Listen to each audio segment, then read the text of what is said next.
I've created these like anger archetypes that are basically these names in order to describe what it is that we're protecting.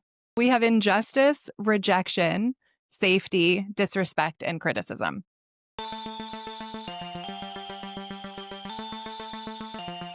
Davina, welcome to the show.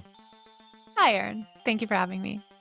Absolutely. My first and most important question is, how are you doing? Like, actually, for real, how are you doing? I am well. I'm more steady than I've been in a while, and that's really nice. It was rough there for a bit. But things are feeling more steady. I'm being more intentional with my time and the way that I start my day, the way that I stay present with my kids. And for a while, when stress was really high, I was leading with so much urgency with my kids and a lot of regret in the way that I was reacting with them. And so now that I've really honed in on being present when I'm at work and present when I'm at home and being off my screens for the most part with my kids, I'm feeling that much more regulated, which is great. Hmm. When was it rough and why was it rough, if I may ask? Yeah. So we relocated across state lines in February of this year. And that just whole transition was challenging. My kids had a hard time adjusting, of course, naturally. And so that created some stress. And then my practice that I brought over and I went from in-person sessions to full virtual ended up being a slower build than I anticipated. And so the financial strain weighed really heavily on us. And that was rough. And I also learned how much I tied my inherent value to revenue. Mm. And so that's been a really big point that I've been working through since. And I've grown up a lot in the last 10 months, 9 months. Mm. Well, I'm glad it's better.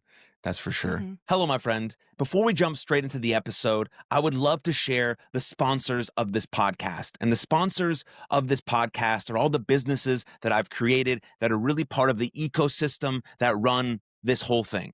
And at the top of that list is Patreon. Patreon is the home of our exclusive community where we do bonus episodes, live streams, Q&As, and merch discounts, and so much more. Patreon is the number one way to support this podcast and to support my mental health nonprofit called You Are Loved. Next, we have my clothing brand called Shop for Everybody. Every hat and every t-shirt you see me wear on every single episode of this podcast is from Shop for Everybody. It's the home of For the Dads, For the Moms, all Something for Everybody merch, and it's the home of all You Are Loved merch. So that's shopforeverybody.com. And the last thing is my sports performance brand called Champions Adjust. Again, if you see anything Champions Adjust related, it's all found at champsadjust.com. It also has its own podcast. We also do a sports show through Champions Adjust. And if you're looking for any mindset or mental skills classes, they can all be found at champsadjust.com. And so if you want to stay up to date on everything that we're doing here with all of the businesses that I'm involved in, please go to aaronmashbitz.com and sign up for our weekly newsletter. Thank you. Now, on to the episode, completely uninterrupted and ad-free. Here we go. That word steady seems to be something that you, like a word that you value, steady. What does that actually mean to you? I do. It's actually what I named my practice back in the day when I founded it 6 years ago. It's a steady space. I think we have so much emphasis on be happy, be happy. And we forget that happiness is just as extreme of an emotion as sadness off of like that even keel. And I seek steady. I seek balance. I seek feeling content more so than I seek this like unsustainable happiness. And I think for any of us to feel balanced within us, that's the ultimate goal for me. And that's when I can actually say that that's how I'm feeling, not only just surface level, but within like the depths of my soul and my body, that's the ultimate goal for me. Yeah, steady. Yeah, I mean, sorry to tell you this in advance, but everything I relate my everything I relate everything to is about sports. So Mm, just sorry about that in yeah. general. That's where my brain goes. That's how I conceptualize things, basically anything. So when I think about the word steady, the first thing that sort of pops into my brain is like balance. And then the next thing that Hmm. pops into my brain is like harmony. Because in this in life, people talk about sort of this work-life balance, and I just don't think that exists. It definitely didn't exist when I was an athlete. Like there was no fucking balance whatsoever. I was all in Mm, on the thing, or I wasn't doing the thing at all. yeah. And sort of I've sort of taken that sort of obsessive approach to sort of everything in my life, which Mm, can be a positive. Like it's gotten good business results and things of that nature. But I've sort of almost made the same switch as you of trying to like be able to live more in harmony. Like I don't need to, if I get a notification that I think is important at 11 a.m., just after I fed my kid, I don't need to go downstairs into my office and work. I can just leave it for the morning. But I have this like yeah. this need, this urge to be like, well, what it needs to get done. It's like the deal. And so steady is like kind of a good word that I might adopt into my life. But because I've never understood the idea of balance. It's not how I Mm, live, but I do want to have a sense of harmony and I do want to be present fully with the thing that I'm doing, whether it's work, life, love, my kid, whatever it is. So that's something that I'm continuously working on and probably not very fucking good at, but here we are. mm. Well, I think that there's a misconception about balance, right? Like when we talk about work life balance, what we're really thinking it's going to look like is a 50-50 every day. And my version of steady is more so on a macro level, the law of averages. Some days I'm 90, some days I'm 10, but overall when I look back on my life, on my year, on my month, it's about average. It's about balance. So I think it's more so about things working out, and it's that black and white thinking that sometimes affects us and puts us within a point of comparison and judgment of ourselves when we see other people on their day that's a 9 or a 90 and my day that's a 10. And so what I want is for all of us to be able to pull out, like even when we're talking sports, you're not going to have every season where things are just killer. You're going to have those high highs, low lows, but overall we want to be able to get back to that steady in between. hmm Yeah, I mean, I tell my baseball players that all the time. Like, if you hit 4 home runs in a game, super rare. If you strike out four Mm, times in a game, super rare. All coaches want to see what you do in that middle trenches. Like, how do you mm, grind through a 1 for 3, a 1 for 4, an 0 for 2 with a walk? Like, that's who you are as a person. And that's also who I am as a person. Like, I'm going to have really great days where it's the fucking best day of my life. I got married, best day ever, right? Worst day ever, someone I know, dies, right? That's like the extremes. Everything else is like how I live my life, who I want to mm. be. Am I showing up consistently as the person I say that I am? Do I grind through some of these hard moments? Do I try and express my emotions? Yada, yada, yada, blah, blah, blah, all that stuff. But I think that's a great way to look at it. Yeah, I used to get very much consumed in that. When I was growing up, I was telling my kids this the other day that, when you like get an eyelash or you blow a dandelion, whatever that is, how like birthday wishes, right? My Mhm. impractical wish that I always wished for as a kid was like, I just want to be happy. It's like, well, what does that even mean? Like, what does that look like? What are you going to do to facilitate that? And it was just this very impractical thing, as if it comes external, as if I just sit still and the happiness comes to me as opposed to me cultivating it. And this is where I find the most joy. This is how I've been able to get to this point of my happy is being balanced and steady, and yes, having that harmony within me and being able to get out of the trap of comparison and instead just live a life that feels good to me. Where Mhm. when my mind races before bed, it's racing about possibility and intention and not just regret and shame. Yeah. Well, great. That was a great way to kick off the show. Now I'll ask you a super easy question, very easy, Okay. to really dive deep into this. What are emotions? Emotions are energy in motion. It's a very simple question, but it's complex. So Yes, yes. it's energy in motion. They're messengers, right? They're messengers from experience that we've had in the past. They are just walking information. They're data.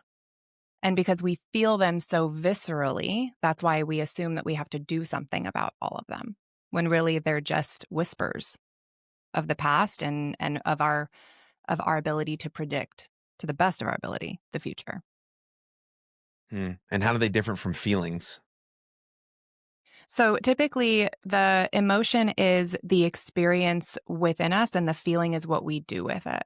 So, like, Mm, the emotion is happy, and the feeling I get is like warmth in my body. It can feel like that almost like full chest moment. So the emotion is kind of like that rush of chemicals that come through, and our feelings is the way that I conceptualize it, at least, is kind of more of a physiological response, more of a sensory experience. mm. Which one is the label part? Is it the emotion or the feeling? Like if I label myself as overwhelmed, is that the feeling or the emotion? I would assume that that falls within emotion. I use them interchangeably. I think that when we're doing this work, we get kind of trapped by the vernacular of like Hmm. getting the language right. I did the exact same thing. I thought that if I could like break down these things into the minutia and be able to write a research paper on it, then that means that I understand it. And for the most part, we don't experience much of anything that we can understand until that happens to us. When we talk about grief, when we talk about loss, it's like, yeah, sure, it's that empathy of, I can imagine what that must be like for you.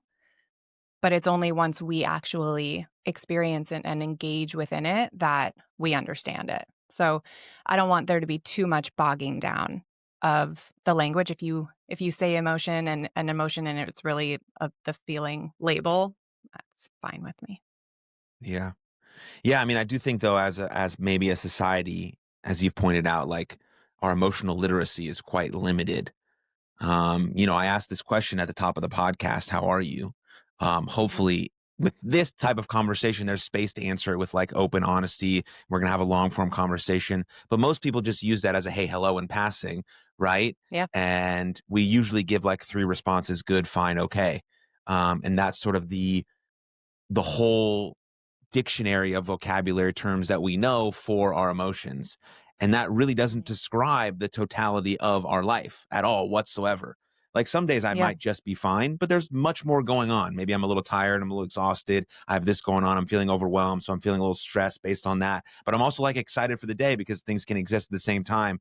And so I do think when we expand that vocabulary, sort of Brene Brown style, we do have a better understanding of what we might be feeling instead of just like dumbing it down to the simplest one and saying, I'm fine. I'm fine. Everything's fine. Exactly. There is that about the multiple truths.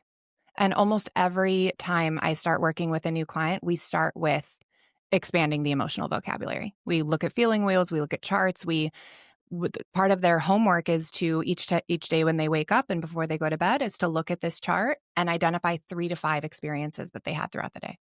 3 to Mm, 5 emotions that came up, 3 to 5 feelings that may have come up.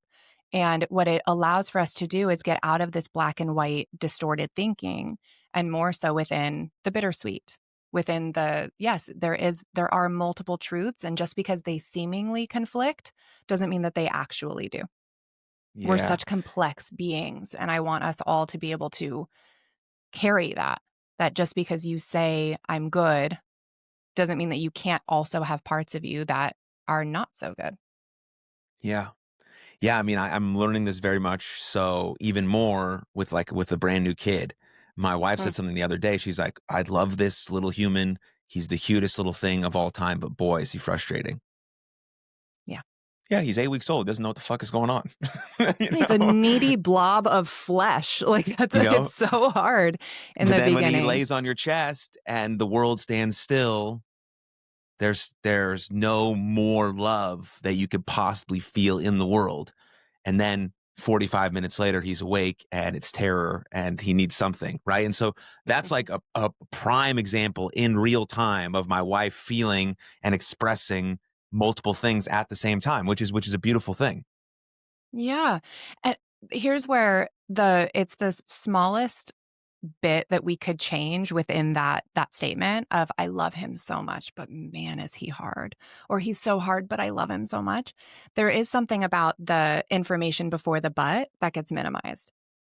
So I'm a big advocate, especially when we start with this work, to replace but with and any chance you get. Mm, So that it is I love him so much, and this is so hard. This Mm, is so hard, and I love him so much. And because when I, of course, made those statements with each one of my kids when they were young, and I still do to this day because parenting will rock us, it is that I would almost feel guilty expressing those polar experiences because it felt like in order to acknowledge how hard it was, I had to justify it by saying how much I love him. mm. And it became more of this and of it's all of these things. It's it's amazing. It's one of the greatest things I've ever done in my life, and it has destroyed me in so many ways at the same time. Yeah. Yeah, that's a really good distinction, the and there. Because I would say that for many different things, like, my wedding, happy and sort of sad at the same time, because I Mm, lost my sister a long time ago, not a long time ago, 7 years ago. yeah. And, it would have been fucking sweet if she was at my wedding. But also at the same time, wedding was my best day of my life. And I use the word and, not but. And so it's interesting when we use it and when we don't. But I like that sort of that point. It makes it a little bit, I don't know, easier, better. I don't know what the right word is, but thank you for that. Yeah, of course. I think it makes it more digestible, and it Yeah. it helps us accept the multiple truths of it too. Yeah. So when did you become deeply interested in anger as an emotion or as a thing, all of the above? Let's get into that a little bit. Yeah. So I finished grad school. I got a master's in forensic and counseling psychology. And it was not long into my program that I was like, I don't want to do therapy. This is a labeling of symptoms and a management of symptoms without the underlying cause being addressed. And I knew pretty quickly that I wanted to focus more on skills and the literacy that comes before that. And I was interning at this prison and working with these adult male sex offenders, and all of them had a diagnosis. None of them had coping skills or were taught the intricacies of the human experience. And so that was where I knew therapy wasn't for me. I chose anger management post grad, not knowing what I wanted to do anymore, in 6 figures of debt and feeling like an complete and utter loser. Like, what do I do? Like, I don't want to do this anymore. Am I just going to like seemingly waste this degree? And I knew I wanted something within the intersection of the forensic side and also the skill side. And my husband at the time, in my opinion, was in desperate need of anger management.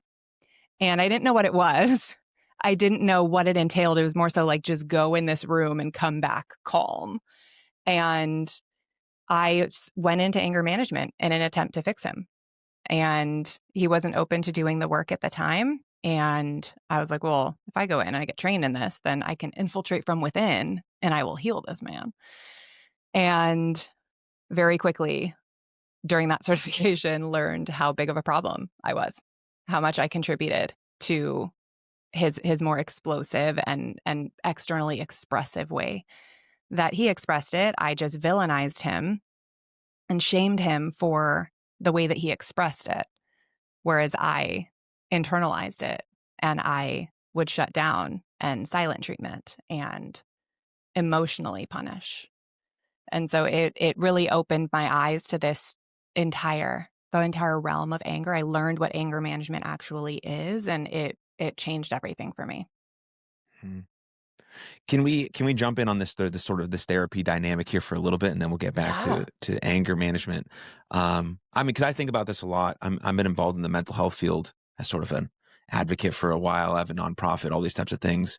My sister, Mhm. who I just mentioned, she died by suicide. So I've seen therapy work. I've seen some medication work, but I've also seen some different sides of it. And what I always thought about therapy was like it's about getting a person from like -3 to 0. And then once they get back to baseline, there's nothing else that maybe can add to them that can help them sort of flourish into becoming the best version of themselves. It's sort of just Mm, allowing them to maintain this baseline. I think that's really important because some people are fucking really, really, really, really struggling, like really dark, absolutely. intrusive, dangerous thoughts for them, the people around them, all these types of things. And we need to get back to baseline. But when we do, what's the other stuff that I can do to actually start enjoying my life and not just sort of like be in this zone of sort of being a zombie a little bit. Because my sister went through a bunch of different medications, and some of them were made her just an emotionless robot. And she Totally. herself did not want to be that way. She wanted to Mm. feel everything. And I think that was one of the most powerful things about her and her journey. And so I think about that in terms of therapy. And I also think like there's got to be some sort of foundational skills that we prescribe people before we go into a diagnosis. I mean, again, my athlete brain thinks of like the basics of like, what is that? Would be like eating, moving, sleeping, thinking. I'm going to prescribe you those things. Here's my written doctor's note that you need to get 8 hours of sleep, that you need to try and eat more real foods, that you need to try and move your body every day. And let's do that for 3 months. And if that makes no change in your life and you still feel depressed for whatever, no reason, basically, you don't have any things going on in your life doesn't suck, you're not homeless, things of that nature, then maybe, okay, maybe Mhm. we'll try some other stuff there. But it just has to be more extensive. And I'm not like an expert in the medical field and how they want to move people in and out and they have to make money and all this fucking shit. But we're talking about real Yeah. people's lives here. Um, and so, maybe I'm barking up the wrong tree of the medical establishment where all they think about is money, but that's how I think about therapy. And then that person who's a therapist could then have a partnership with someone like you who can then move into a skills-based approach. And there's this whole thing that we can actually help people thrive in this very complicated, challenging world. Sorry for going on sort of a tangent there, but just your thoughts on that. No, I completely agree. That's why I've been bobbleheading this entire time you're talking. I completely agree with you. And realistically, when we understand the root of the therapy world, that was for the most pervasive. It was for the most challenging of diagnoses and experiences. And the challenge there is that it never, I don't think it evolved enough. And that's where I think the coaching space comes in to play really well, although that's Wild West and it's deeply unregulated. Right. But that's really the missing piece that coaching has been able to fill. So therapy, yes, I'm a big advocate for it. I've benefited greatly from it. I've understood some of my patterning, my wounding. I was able to use that to process the grief of losing my father, the grief of losing my brother, the grief of nearly losing my husband to suicide. That has helped me in so many ways. And there's a risk that comes from jumping right into therapy that uses our past as residence, right? Mhm. It's one of the main proponents of it is that we go back in order to learn about our original patterning that's pretty much ingrained by the time we're 5, 7 years old, right? Like those things are important. And without the additional support and the skills in between, what I'm doing is I'm already coming in here because I'm dysregulated. I'm already suffering in some way. And now you're shining a light on where my suffering came from, but not what I can do to manage it. What do Mhm. I do? Now that I went into therapy, I sat here for 50 minutes and we went into my childhood and now I understand that it was neglect and abuse and la da da. Okay, I'll see you next week. Like, what do I do with that? And then, of course, medication comes in quickly because people are desperate to just get to a baseline, to get to that zero, understandably. And then what? Right. And Mhm. so that's what I think really big challenge is my husband, we nearly lost him to suicide almost 5 years ago. And he got all of the support that he needed, the diagnosis, the medication, the inpatient treatment. And then what? And the biggest thing for him was him and I working together through this and AA, adult children of alcoholics, codependency, right? Like these groups, these social skill, emotive groups are really what saved him. Adult children of alcoholics and adult children of dysfunctional families groups were the most profound beyond everything else. The therapy helped him understand a little bit. The meds helped him feel more regulated in order to Mhm. understand it.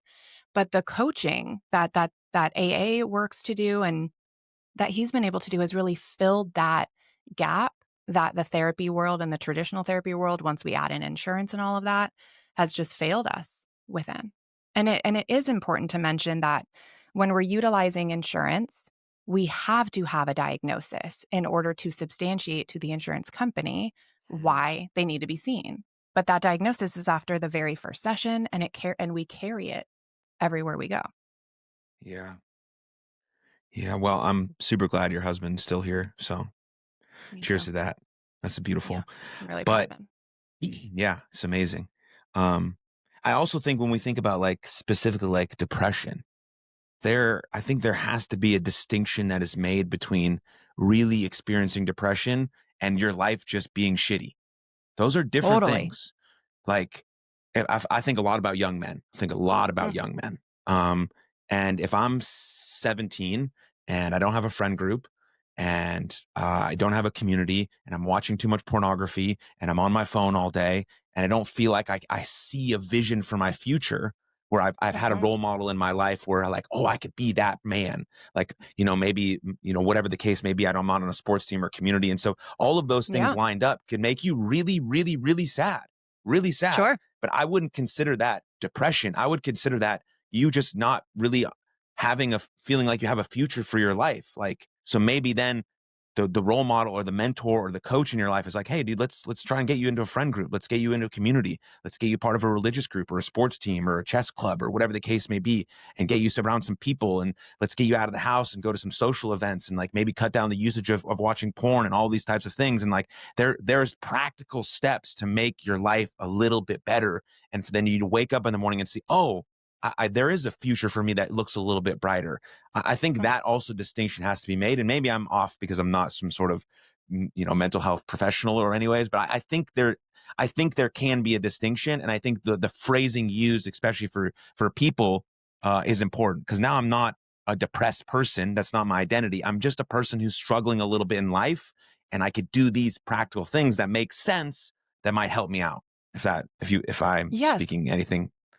of course. I completely agree with that because a lot of the time there is clinical depression, of course, that exists. Yes.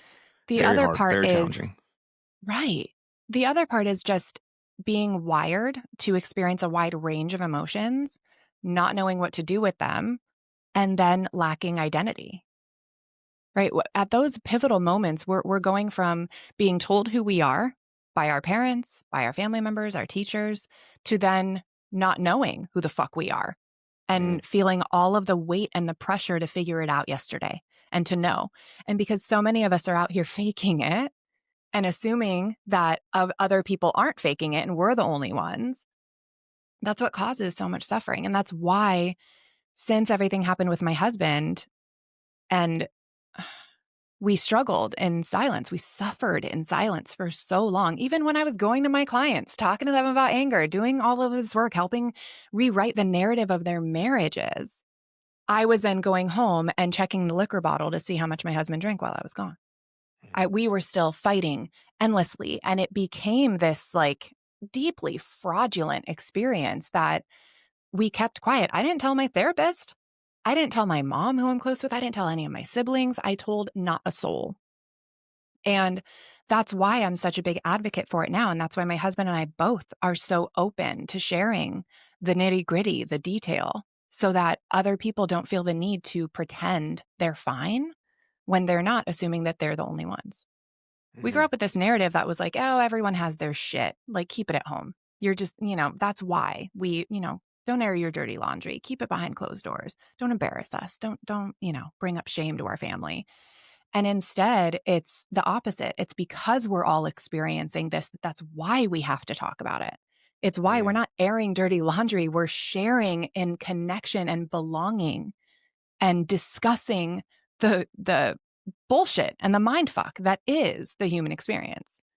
And that's where, yes, clinical diagnoses, sure, I carry many. If you check my health record, I have many a diagnosis. I don't know how many of those were real, clinical, and how many of those were just my incapability to adjust, mm, to cope, not knowing what was happening within my body, but feeling massive amounts of energy move through and disgust and despair and confusion more than anything. And that's where the coaching world comes into play in conjunction with the really beautiful revelations that we can make in therapy. And it has to be an and thing. yeah. Yeah, there's no better relationship at least that I've experienced in my life, than being in the presence of a coach who really cares about you. You know, In the outside of sports my world? parent, yeah, I mean, just anything. I mean, outside of my Mm, parents, the coaches that I've had in my life have actively changed me as a person still to this day. mm, Um, and I've had tough coaches, right? I love tough coaches, but the ones that were the best were tough, but there was an underlying sense that they really fucking loved me. And that was really cool. That no matter yeah, what I did, production wise, whatever results wise, they was like, yeah, we wanted to win. But like when the game was over, there's all just love. Aaron, you want to get something to eat? How can I help you? What's going on? Here's a Christmas card. Like, what are you going to do for yeah, school? Like just real, genuine shit that they cared about. And that's like back to young men. Like that's what young men need. They need a role model. They need someone to see them in their life as a real human being who can flourish in this world through the complicated messiness of going through puberty. Your one of your oldest boys probably almost there, mhm, it's gonna get fuck, gnarly. mhm, I remember when I was like at 13, I also coached the 13-year-old team, and these kids are wild, right? yes, Especially now with like what they might be exposed to at school. And anyways, that's a different yeah, conversation. Because I think about my 8-week-old son and what he's going to be like when he's 13, and what's going to be the technology and okay, I could go on that for a while, but, no, but terrifying, anyways, yeah, but like for young men, that's really important. And then I think about in your husband's case, like that sense of community is so fucking powerful. That's why so many athletes feel so down when they leave their sports team. Cause like I'm around my boys and we're in the trenches yeah, together doing shit, like whatever it is, they got my back. Even though they're giving me a hard time, they have my back. Like if a hard mhm, game happens, they have my back. And like it's hard to experience that in real life. And so joining a community like that is like the utmost important thing. Like I encourage anyone to do that. If you're struggling or not, like you have a community that you have every single Thursday. People can join that. Like you're going to hear real people sharing real stories about their life.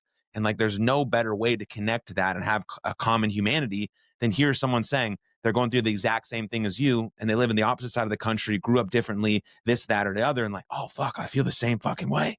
All right. yeah. There's a little bit of like peace in that potentially.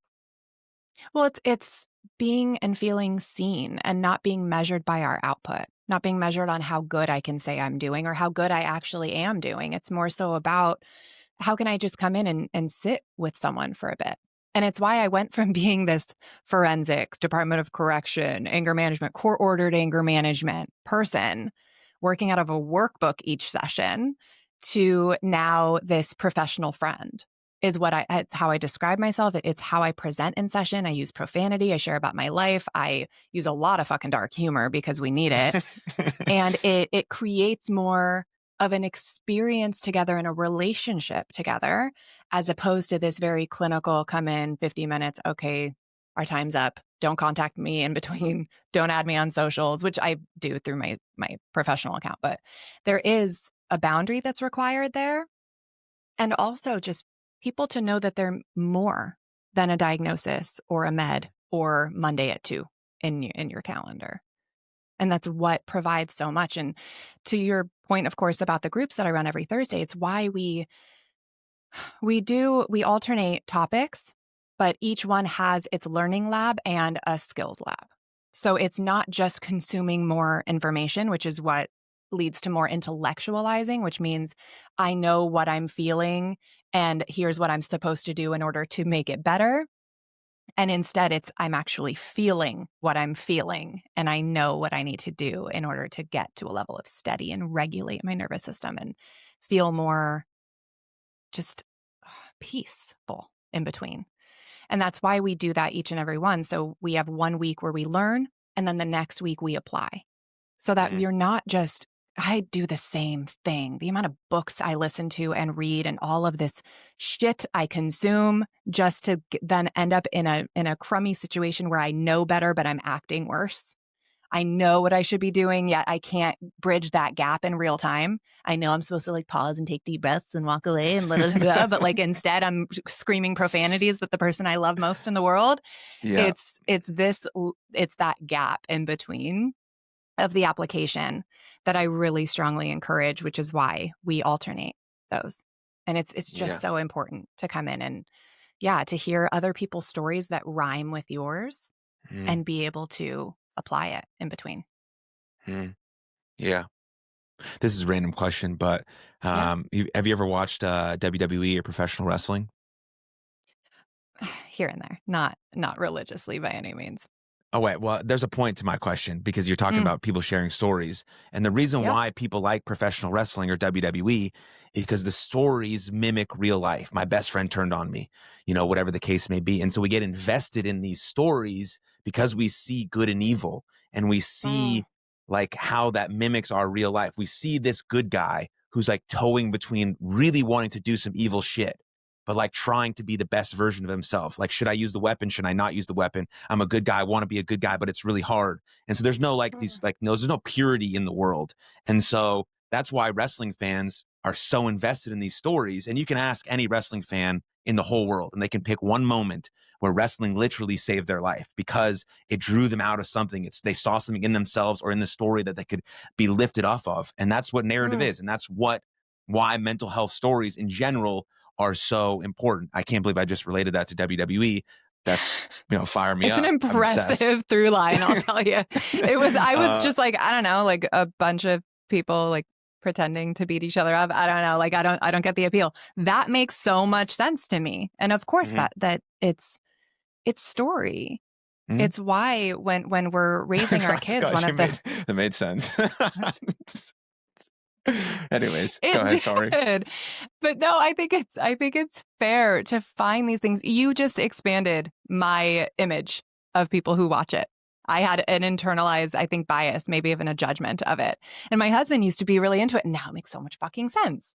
And it's that, like where we can find these through lines of the story, the message, and how I interpret it is basics. That's the fundamentals of the human experience. And so Mm, kudos for being able to draw thank you. the parallel between those.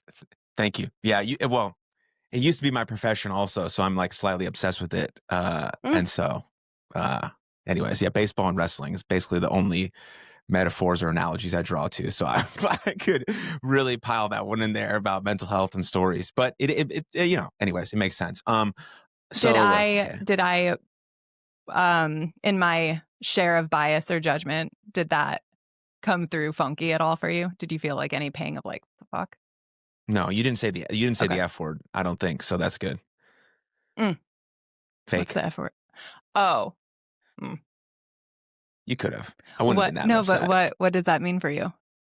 Well, it's just like I just don't like that word because it's Mm. not fake. I'm a real person doing real things. It takes training, Mm. takes execution, it takes the ability to act and emote, and have a sort of a flow dance with another person. So nothing about it is fake. The fight, Mm. yes, is predetermined. It's entertainment, so I know who's going to Yeah. win and who's going to lose. But I'm still live out there doing the thing in real time. And if I mess up, there's no redos, there's no retakes, there's no hey, cut back, do it again. It's like I got to fix it on the fly. And so many things about that mimic life. And I'm trying to tell a Mm. story. And the most important story that we tell is good versus evil. And again, like no one is pure good and no one is pure evil because always in wrestling, the bad guy thinks he's doing the right thing. I'm doing Totally. this for you because the good guy is actually evil and I need to take him down and I need to purify this. We're like every superhero movie you see ever. And so we feel that as humans, we feel that narrative. And yeah, so that's why. So maybe your boys will get into wrestling if they need some education on it. Don't worry, I'll teach them. Maybe, my youngest, he's a fiery one. And we're actually putting him into theater. He wants to perform. Heck And yeah. we think that it'll be a very good outlet for him to get this like he's so emotive and he's very theatrical and dramatic and not like dramatic in that he has big emotions and shouldn't. It's more so he enjoys playing a character. Like the amount of Hmm. times he's just like randomly turned into a panther at a party and is like on all fours and like growling at people. I'm just like, all right, we got to hone this skill and teach you where it's appropriate to do that and where it's not. I had never considered that as being theater, as Hmm. being this performance, as opposed to I just didn't understand it. I didn't take enough time to actually try to. Well, That's I was interesting. Thank you very for that. very similar to your youngest. I was in theater, big emotions. My parents bought me 4 or 5 Halloween costumes every year, and I would wear them pretty much every single day, all the time, no matter what. Mm, It's probably why I went into WWE and wanted to dress up for a living and all that stuff. mm, But it helped me. express myself, but it also helped me sort of, like, I needed wrestling at the time when my sister passed away to sort of maybe hide myself in it for a little bit until I was ready to Sure. actually deal with it. And so I think some of those things in life are important as well, but I'm probably getting a little off track here, but that doesn't matter. Yeah. We can talk about whatever we want. Accurate. Yep. um, okay, so let's jump. Okay, so I stopped you. We were talking about anger. That was the initial question about 40 Hmm. minutes ago. Uh, and then we jumped into all that stuff about your husband, which was amazing. I'm glad you got to share that. Okay, so then I just say, as a man, I'm very scared of anger, Okay. simply because I know what potentially could happen if it reaches like a peak level, and where Hmm. I don't do something about it ahead of time. Hmm. And so that's like mostly this idea of suppressing that anger, and then trying to find an outlet somewhere else that could maybe relieve it, but maybe I need to have a better approach. So how do you think about this idea of suppressing that emotion and regulating that emotion? And then maybe, yeah, we'll go from there. Yeah. I'm not hearing that you fear anger. I'm hearing that you fear not knowing what to do with it, That's probably accurate. right? Yeah. Usually Yeah. whenever we talk about this, it's I don't there's the experience that we have, the emotion, and then it's the behavior that comes as a result of it. It's the sadness followed by the cry, right? It's the excitement followed by the squeal and the jump up and down and like the jumping, right? There's anger and then there's the aggression that comes as a Mhm. result of it. So what my entire kind of life's work now is to de-villainize the emotion and help us reroute what we do with it so Mhm. that we don't fear anger. We just listen to it and we take a different approach in order to manage it, in order to regulate it, in order to kind of absorb it and actually repair what was ruptured. So that's the they're used interchangeably and that's okay. It's more so about kind of unlearning what we've learned. I was on a podcast the other day and he said that he learned in church that anger is one letter away from danger. And that's why we should avoid it. And that it's something like sin. Like you don't acknowledge it, you don't allow yourself to experience it. But it's it's a really challenging thing when we limit ourselves based on some level of moral integrity from something that is built and ingrained with us for survival. We're built to experience anger in order to get to a point of safety, in order to assess threats. But we're no longer in the wild fighting bears and boars. We are now getting an eye roll or a scoff from our partner, getting cut off in Mhm. traffic. And that part of our brain just doesn't understand the difference. And so when we're continuously avoiding something and ignoring something that's calling to us, that's our intuition, it's our survival, that energy that's in motion is going to find its way to eventually volcano out because I'm not doing anything with it. Mhm. I'm going to pause there just to see where you're at. Mhm. I can see your wheels turning. Yeah. Well, because I've like, I think before I got into a relationship with my wife and had a son, and I was like by myself most of the time, I could use anger as sort of a motivating tool. And I don't know if it got to the level of anger. Maybe it was like just mad, like mad about this, mad about that. Maybe I'll go to the gym. Maybe I'll do this. Maybe I'll work harder. Maybe I'll whatever, whatever, whatever. Um, but I don't think that's that's a, I don't know what I'm trying to say. That's appropriate. No, maybe that is I don't know. Hmm.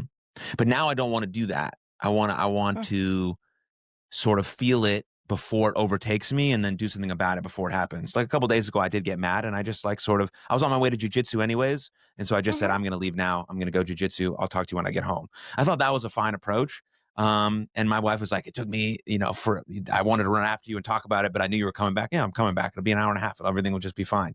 And I went and rolled Yeah. jujitsu and I got my shit beat up and then felt a little bit better. And then when I got home, I talked to my wife. And so I don't mind that approach because I feel like I felt it coming on before something. Nothing terrible has happened. I've never like punched a hole in a wall. Well, I did in college one time, but that was because I was drunk, and then I blamed it on my buddy. But anyways, Sorry, buddy. And then I actually convinced him fully that he punched a hole in the wall and he paid the people to get it fixed at their house. And then I felt bad. So then I gave him the money back and said, dude, I punched a hole in the wall. I don't know why you believe me. Anyways, more Good tangents for on you. this show. But I feel like that's a fine way to sort of feel it before it's sort of before I just like brush it down. I go into my room. I don't talk about it 3 days later. And I scream at someone. Those Mhm. are my initial thoughts that sort of came to my brain. Yeah, because there is that whatever sparked you was likely valid. It was likely something that I've created these like anger archetypes that are basically these names in order to describe what it is that we're protecting. We have injustice, rejection, safety, disrespect, and criticism.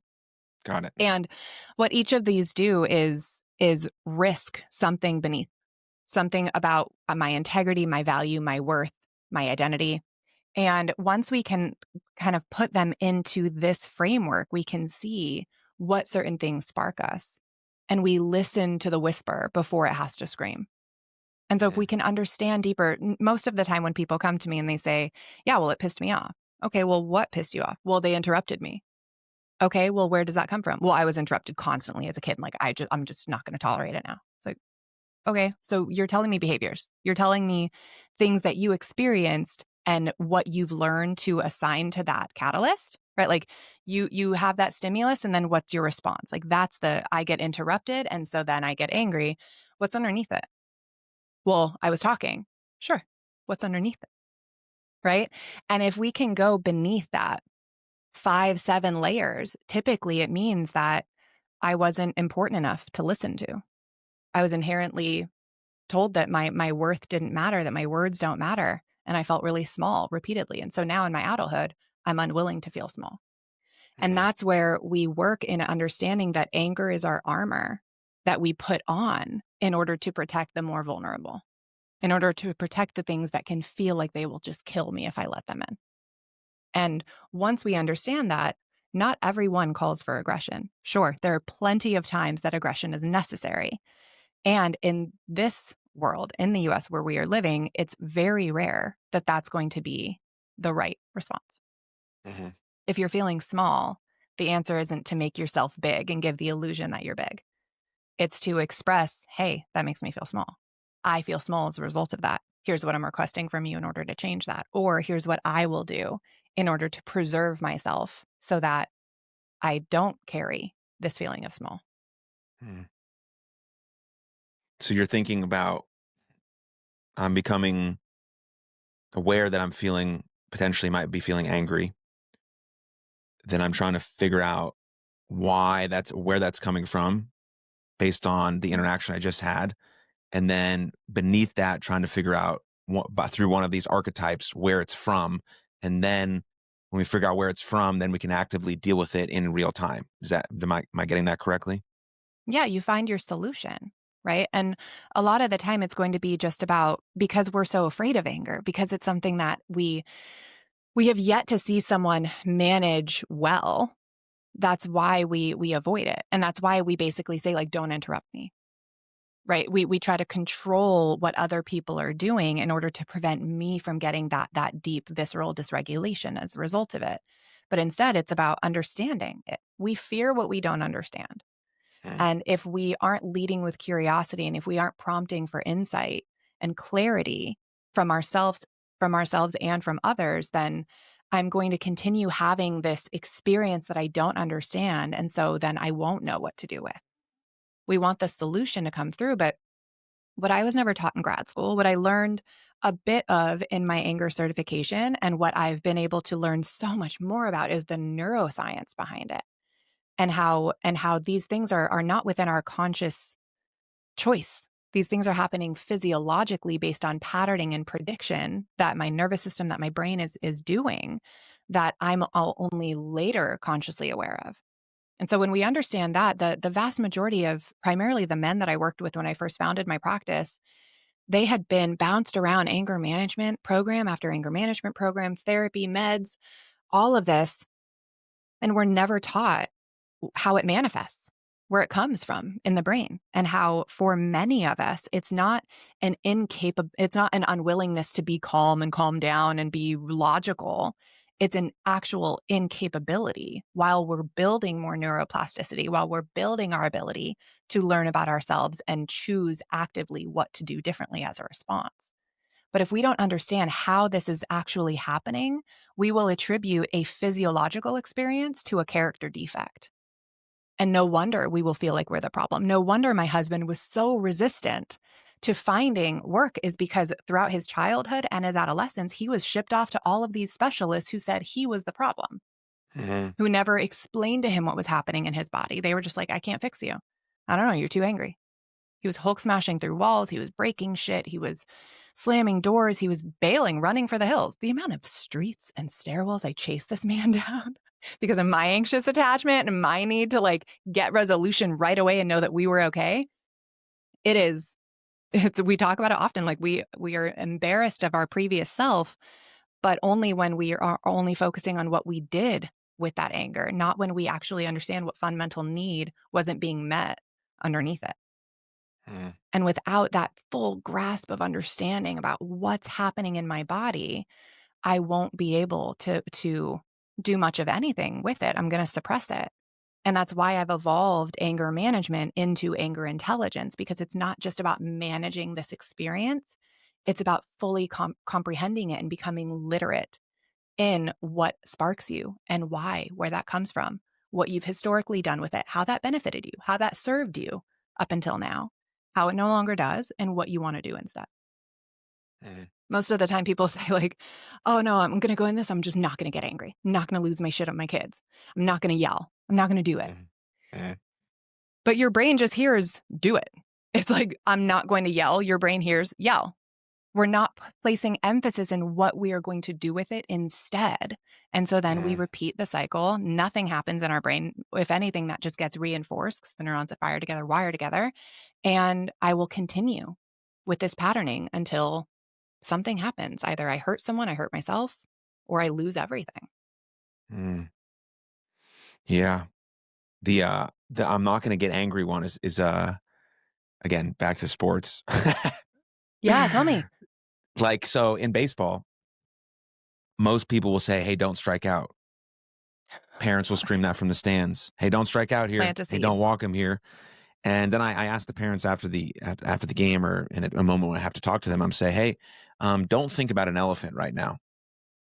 They're like, well, I'm thinking about an elephant. I'm like, yeah, so stop fucking yelling at your kid not to strike out when he's literally doing one of the hardest things to do in sports, which is hit a baseball with a round bat and a ball, and you're yelling, don't strike out.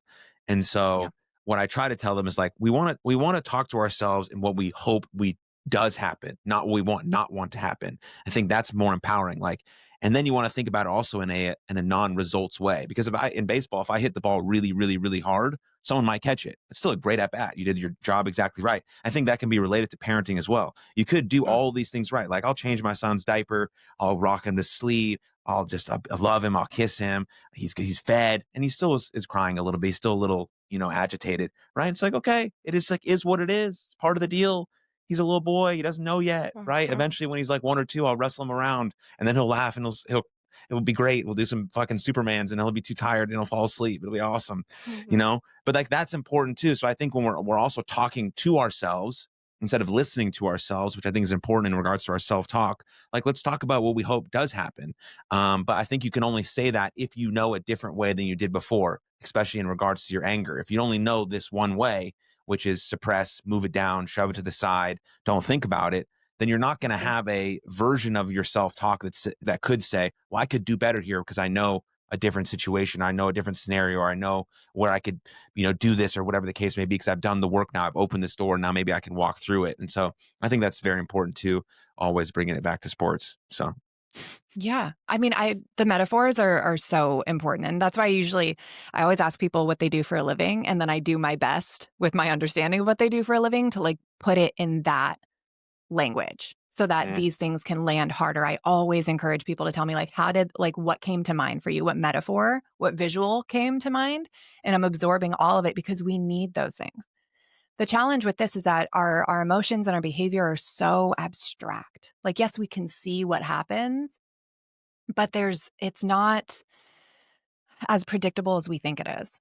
Mhm. And when we are taking such an abstract concept, as much concrete experience, like metaphors and visuals that we can attach to it, the more deeply ingrained it can be.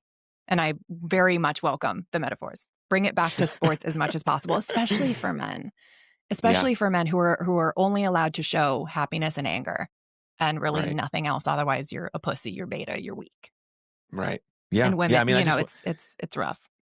yeah, I want to fully understand what you're saying, and so for that, I have to sort of put it in my own language, which No, is it's yeah, which good. is, but like anger is such a sort of pertinent one, especially for, I mean, I know that all the young men that I am around, they don't want to feel that. They don't want to be the guy that's labeled like an angry young man who's sort of destructive. And I'm like, you might go through some of those things when you're a young man. Like you're gonna have some points where you just sort of burst, and maybe you slam the door when you go upstairs. And it's like we have to learn through these things. And then it also depends on the parents you're around, and the things that they say to you and how they respond to those things. And that's a larger conversation about parenting, which we're going to talk about now, and how that shapes you and molds you, and how you're sort of trying to parent yourself while you're also parenting kids at the same time. And they're also like a mirror for your life. And all these things are fucking so complicated and hard. And that's why it's so beautiful when things like go right for like a little bit, and you can accept that and love that and joy and feel joy in that. And so, my next question for you, again, another very easy question, super easy, Uh-huh. simple. Bring it. uh, how has parenting changed you as a person? Oh God. Um, it it demanded more of me. And for a while I resisted it. I didn't know. My husband and I had our first kid on like a whim. It was more so like we had just gotten married. And I had a month before my NuvaRing prescription would get renewed. And we were like, let's just see. And I didn't even go through my next cycle. I was pregnant within 3 weeks. And there was our first. And it was this experience where I took this test and immediately just like started shaking and panicking. And my husband looked at my face. I came down to him and he was like, "What's going on?" I was like, "I think I'm pregnant." He's like, "Why do you think you're pregnant?" It's like, "I took a test and it says I am." It's just like, okay, like, all right, cool. And he could see how fucking panicked I was. There wasn't joy. It was just dread of like, holy shit, it really does just take one time. And holy shit, my life is never going to be the same after this. And we learned very slowly how much it would really demand of us and how not aware of ourselves we were. And so this has been something that I've been able to dig into the most visceral parts of who I am. That's why I say that becoming a parent has built me and destroyed me at the same time, and sometimes simultaneously, because it really has helped me understand my thinking, my patterning, the way that I view the world, the way that I view my kids. And it demanded that I rise in so many ways. And before becoming a parent and before seeing how mainly our eldest son was affected by mine and my husband's just really poor coping and his drinking and our conflict styles and all of that, I don't know that I ever would have demanded more from myself or from my husband had we not had these children. And it was because of seeing my son's face during one of my husband and mine big fights and seeing how he was affected that became a very, very like branded into my brain turning point for me, where I realized it's not just for me. I'll go down with the alcoholic ship all day. For him, fuck no. And that is where so much of the strength and my value system, my worth, my demand that I do differently and not bleed on kids who didn't wound me came from. And they've been the catalyst for us in so many ways. And it's a really hard thing because I've behaved with my kids in really fucking atrocious ways. I've lost my temper. I've had adult tantrums. I've let their tantrums turn into my tantrum. I've managed things really poorly, and I live with a lot of awareness of things that I wish I would have done differently, but it's because I've done this work and I continue to do this work, and it's never done. It's fucking laundry. It's never done. It's It's it's that laundry. experience where, like, it's I don't regret it anymore because I've been able to know what to do with it and how to actually repair with them instead of just feel like shit, say sorry, tell them I won't do it again, just to do it again, and then feel that much more gross inside. Mm, And I'm so grateful for my kids, and I'm I'm very thankful for the opportunity to show them what it looks like to actually repair and evolve in real time. mm. What are those conversations like to repair, to say sorry, to hold yourself accountable? Like, do you think about yourself in those moments a lot, or have you forgiven yourself, or do you hold grace for yourself, or how do you continue moving forward and try to be the best you can be while knowing that those moments are part of your past? Yeah, I mean, before I would behave in gross ways, feel guilty about it, overcompensate, right? Like wake up fucking Mary Poppins the next morning. Like, here's your pancakes and look, I shaped them like Mickey Mouse, and like just try so hard to like make everything look good and Mm, make everything look safe and that they were safe and like show them through that action that I was sorry, but without fully addressing it. Or if I did address it, it would be like, I'm sorry, but I need you to listen. Or I'm mm, sorry, but like the but there. And now what it's turned into is more opportunity to regulate in real time, more listening to my body and the things that are flaring up for me, my triggering, my wounding that like your kids will pick every fucking scab you have. And it's more so about me leading with more awareness of myself and my body, just the disposition that I wake up in. And I'm more able to regulate in real time. And if I can't, I excuse myself. I'll tell them mm, like, I'm feeling really hot. Like I'm feeling angry in my body. I'm going to go take some time to calm down. Right. And model that in real time. And when I absolutely fucking fail at that, there are times that I lose it. I get loud. I say the wrong thing. I behave in ways that are not cute. And I will go to them later and say, hey, can we talk? I would really like to make peace with you. Hey, I want to apologize for the way that I reacted earlier.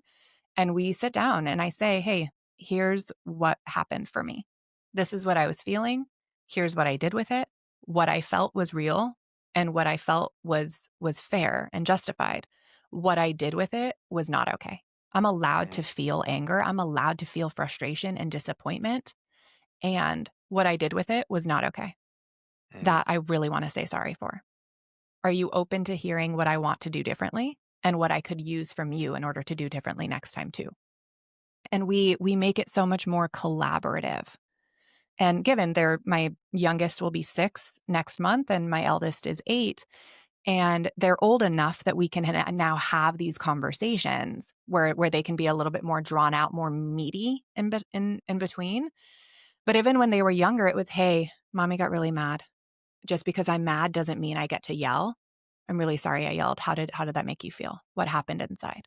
And they say, I was scared. I was worried. It hurt my feelings. It made me sad. Right. And we talk that through. And I say, I'm so sorry I did that. I'm sorry I made you feel that way. Here's what I'm working on. Here's what I'm going to try. So next time when I get upset, I'm going to tell you I need a minute and I need you to let me take that time.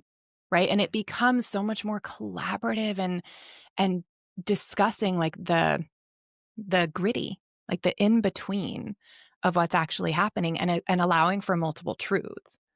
What I think happens for a lot of us parents is because we feel so fucking gross for scaring our children that we then walk back the entire thing. And then the next time it happens, then it's like it still flares up within me because I didn't repair anything. I just apologized, and I apologized for a blanket. Like I put a blanket over the entire thing and I mm, took full accountability onto me.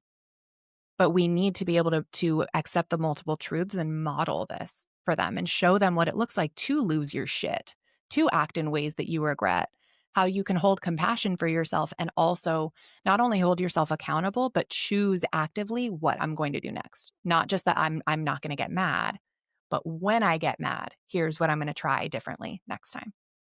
Mm. And expect to fail, expect to lose your shit, expect to do the wrong thing. I think before, when I didn't expect myself to fuck up again, which was deeply impractical, I would just go down into these shame loops of like, what kind of mother am I? How am I fucking up my kids? And how am I just destroying their sense of self and failing them? No, fuck it. No. I'm just going to go buy them something. Let's go on a date. Skip school. Let's go to a coffee shop and like you get a hot chocolate and I'll get coffee and like we'll make it all better. And it's just like these surface level grand gestures, just like we do in our relationships and our romantic relationships. It's these grand gestures that don't do shit. Mm. But it's the in between each day. Like the amount of times I apologize to my kids in any given day or week is a many, and vice versa. And I'm trying to show them that I'm a safe person to mess up with, and I'm a safe person to try again with too. Mm. Yeah. Thank you for sharing all of that. Yeah. Mm. So then that brings me to this idea that you have of like parenting versus partnership. hmm Yeah. What's going on there? So I have this anecdotal theory that some of us are born to be parents and some of us are born to be partners. And it doesn't mean that we can't do both, like I'm doing, and it doesn't mean that we can't do neither, like many are doing. It's more so about the lens through which I view the world. If I was born to be a partner, I was not built to be a parent.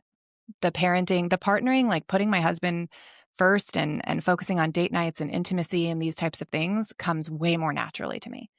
Mm. For the parenting side, I look to people that I think were born to be parents, like my sister. I'm like, oh, that's what she's doing. Oh, okay, that's a good idea. I should do that. And like little like leprechaun like stamps and like just making their childhood magical. And that's I've never took an interest in kids. I'm the youngest child. Never wanted to babysit, never wanted to hold a baby. I was just like, ugh, responsibility. No. Messy. No. Like it was not for me. I think they're cute. No. Like they don't really do anything for me. And when my husband and I were navigating our marriage and we nearly separated right around the time that this plan for him to end his life and his sobriety really started. When we were rewriting the narrative of our marriage, this is where a lot of it came from, is that I placed a lot of emphasis on the relationship and he placed a lot of emphasis on the kids. And that's where we see, even with the many couples that I work with, once baby comes, some of us feel more connected because it's us in our relationship and we've added to our marriage by bringing this child into the world. And others feel resentment really quickly, maybe even toward the child. Some of us feel like we were dropped down a rung on the ladder and now I'm the tertiary. Now I'm the odd one out. I'm the third wheel. And if we can recognize that there's no right, no wrong, but really just fully fundamentally understand how each of us is viewing the world, what lens through which we're viewing our identity, it helps us understand the difference. It's that most people who are born to be parents, they live within this 70-30 of like our 70% of our lives have to change, like our schedules and what we do and all of this. And like we have to work around baby's schedule and like we have to have it run this way. But like 30% can kind of maybe stay the same. And those of us who are born to be partners are like, they'll nap on the go. Like this is no, like 70% can stay the same and we'll just change the 30. Like they're not defining who we are at our core. We're Mm. just adding to our family unit. And what? Like what's wrong with you? And that's where we start fighting each other's ideologies and we start fighting each other's views of these things and minimizing and shaming each other for viewing the world in this way when really we're just born to we're not wired for that. I'm not wired for parenting. It is so fucking hard for me to view the world through their lens and do all of that. I'm a step removed from that. Versus people like my sister who was babysitting from the time she was young. She fucking loves kids. And mm. So those things come way more naturally to her than they do for me. Mm. And really, all this theory, the archetypes, the parent versus partner, all of these things are really just attempts at helping us all understand ourselves through a different lens and gain more clarity and curiosity about ourselves overall. What's I coming think up you're for onto you as a new father? I think you're onto something with this theory. Mm, I mean, right now, when I hear you say that, the first thing that comes to my brain is that I miss my wife. mm, Yeah, mm. yeah. I mean, our son's 8 weeks old. He gets all the attention, which, should be. But he's a dude, so I feel like I can give him a little grief for him stealing my wife's breasts and her body and Oh, fucking totally. everything, and Totally. just also like quality time, whatever that might be. Like now when we get in bed, it's like I'm exhausted, whatever. So I'm trying to sort of figure out, how to, get back with my wife and what that might look like, and you know maintain some intimacy and deep conversations and making sure we're good, and all that type of stuff. But that's the first thing that popped in my brain when you talked about that. And I think I mentioned that to her the other day. But it's like, it's fine, it's part of the deal. We'll figure it out as we go as brand new Mm. parents. But I just want to put that on the table. But so if anyone else is feeling that way, I get it, it's tough. It is. And it really is.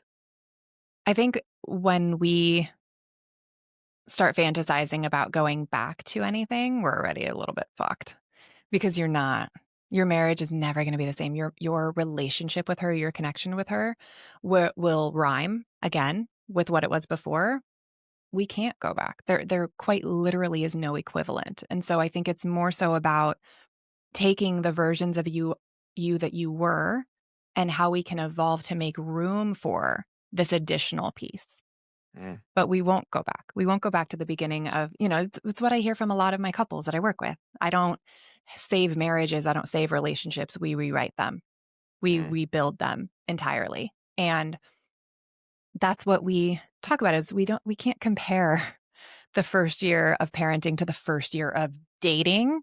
It doesn't work. Get out. Yeah, yeah, We're never going to get back there. But yeah. what are our non-negotiables?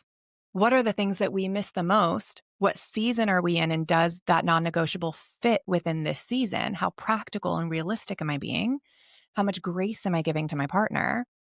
And how can we take these pieces and build them up alongside us? Mm. But mm-mm. Parenting is it's so different. And the intimacy and the lack of intimacy that comes from it, there's just so much opportunity for disconnection. And the amount of couples I work with that are within the first 2 years of parenting is many because it rocks us. My grandmother always gave me advice not to make any major decisions in your marriage within the first 5 years of having a kid Really, because it's it's so tumultuous. yeah, And it's very good advice. like having a It's very second good kid. advice.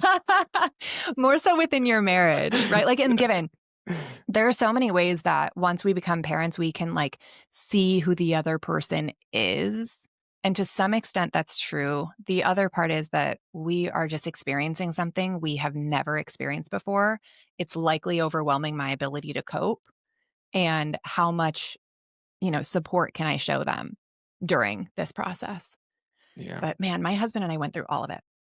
The resentment, the fighting about sex, the fighting about intimacy, the fighting about whether we should stay home for the nap and who's going to hold him, who's going to kiss him on the face. Like, what are we going to do? What stroller do we need? How many burp claws do we need? What are we going to do when he has a blow up in the middle of a fucking restaurant without just fighting with each other because we're embarrassed and overwhelmed? Like, Yeah. there's so many pieces. But without this foundational literacy of our emotions, of the things that are sparking for us, we will assume that it's a relationship problem. We will Mm. villainize the other person immediately at the first sign of misunderstanding and feeling misunderstood. And it works against us. What Yeah. you'll hear and what you'll likely say is like, well, this is what we signed up for. Did you know? I fucking didn't. I don't know that I would do this again. Unless people could guarantee me these same two kids, I don't think I would do it. I don't, no, this shit's hard. And Yeah. it tests every part of you. And Yeah. I don't know. It does. Um, yeah, but I think it's I've listened to a lot of Dr. Jordan Peterson, and he talks a lot about shouldering responsibility, and the most important way that you can actually become a man in this world is to have a kid and be a father. Mm, And I think that's right. I think that's right. I I think agree. because it'll make me the best version of myself, even if everything has to crumble first and then you build on top of it. Um, but no one did warn me before that I was going to miss my wife. No one warned me before. I get the sleepless, the not the sleeping part. I don't give a fuck. I'll figure it out. Like, who cares? Hmm. I've slept in my car. I've slept on the floor. I've slept in airports. Like, that's fine. I'll get 3 or 4 hours of sleep. I'll manage. Yeah. Um, but the other stuff that like no one warns you about, the diapers, the crying, like that stuff is manageable. But the relationship that changes because you bring another human being into the world is challenging to navigate, and marriages are hard to navigate without a kid. Like, you're trying to build a lifelong relationship with a person forever. Like, what the Yeah. fuck? I'm going to change. You're going to change. Things are going to happen, all this stuff. And now we have this little human who needs all of our attention all the time, no matter what, for the rest of our days. And that's complicated. And I think just Yeah. acknowledging the fact that it will be hard and that that's okay is a good deal, at least for me, when I view the next 80 years of my life, maybe longer, because technology and health, and maybe I'll live till 300. Who knows? Yeah. It'd be nice. I don't know, actually. I don't know if it'll be nice. I'll But take a yeah. hundo and then, take me out then. Yeah. Yeah. I'm out. Yeah. I'll go voluntarily. I think that there is that I definitely do not think my husband and I would be to the point that we are where we are proud of who we are. And we have very high self-worth at this point because of what we've been through and how we've risen from the many opportunities to fall. I don't think we would have without kids. And that's where I'm so grateful. And also I'm understanding that I wasn't I think I'm built for parenting of older kids, but the early years are not for me. I'm enjoying parenting so much more as my kids are getting older, where we can Mm. have conversations, we can talk about the world. I can learn new and different things from them within their perspective. But every time we're around babies and people are like, "Oh, are you over it?" And I'm like, "Ugh, no." Like, I want nothing to do with it. It was Keep them. it demand yeah, like, I'll look from here. They're cute. Yeah, it's a cute one. But like, it doesn't bring up any of that for me. I do I do wonder what my husband and I could have done now, because our kids don't only inherit our traits externally, but they inherit our wiring. Like that same physiology that we talk about when things spark, our ability to rationalize and behave in certain ways, they absorb from us at the time of conception, of course. And our second, our fiery one, he was conceived at a time when it was one of the worst parts of our marriage. And Mm. we just didn't even realize it at the time. So now this kid, yeah, like we're working with him. Like we're giving him so much more grace because that version of us that we were when we conceived him are what he's working with. Mhm. And so when we notice he's more fiery, when we notice he's more quick-tempered and he experiences things in a much bigger way than we would want him to, we have to take radical responsibility over the fact that he's an amalgam of us. We gave him that. And we don't get to, typecast him as the problem and ship him off to a therapist and not act like we don't have the work to do for ourselves too. It's a wild time. What a brilliant conversation. Is there anything else that you want to mention, that maybe I failed to ask you, that you think is important before we jet off into the sunset here? I mean, I think more than anything, I just want people to lead with more curiosity of themselves. Instead of asking yourself, why am I doing this? Because that's the illusion of curiosity. It's really just ridicule and criticism. It's more so, what is that within me? Right? Like, what is it within me that sparks when XYZ happens? What can I do differently? And just start. Do anything differently, mainly starting with the way you start your days and get off your phone and stop consuming the news. Mm. Those types of Yeah. things are likely to help you feel better instantly. Oh yeah. But I just want people to lead with curiosity, with themselves, with others, and learn about themselves and find community. Find something that works for you and find people that feel like home for you. Mm. So now people are obsessed with you. Where should they go if they want more of you? I'm everywhere at A Steady Space. Website, domain, every social. My podcast is Shift Talking, intentionally cheeky. And it's very raw, very real, I'm here to be your friend. I'm not here to talk down to you or take an overly clinical approach. Beautiful. Yeah, a steady space everywhere. All right. Linked in the show notes below. Davina, thank you very much. Happy we're connected. Thanks for the work you're doing in the world. And thanks for the chat. Thank you, Aaron. Thank you very much for tuning into that episode. And if you enjoyed it, click right here for another full-length episode of the podcast. And please don't forget to subscribe. But most importantly, above all else, please take good care of yourselves and others. And I'll see you next time. Lots of love. Cheers.